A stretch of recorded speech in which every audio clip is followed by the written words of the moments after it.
Еще задолго до наступления горячей поры отпусков большинство из нас задумываются о том, как провести свободное время.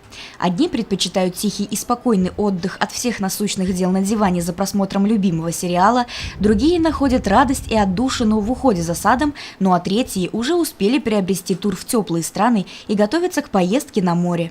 Как мы все знаем, лето у нас в этом году немножко подводит. Жарких дней мы видели не так много, поэтому большая часть города решила провести это время на море. В основном выбирают, конечно, заграничный курорт, отдых на море. Это такие страны, как Турция, Тунис. Очень много туристов едут в Европу, это Греция, Испания. Очень хороший отдых. И, конечно, выбирают курорты Краснодарского края.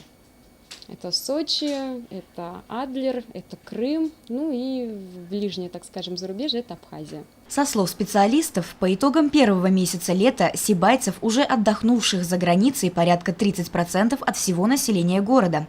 Летом спрос на дешевые авиабилеты и популярных курортов крайне велик, и свободные места на нужный рейс могут закончиться за несколько дней или даже недель до вылета.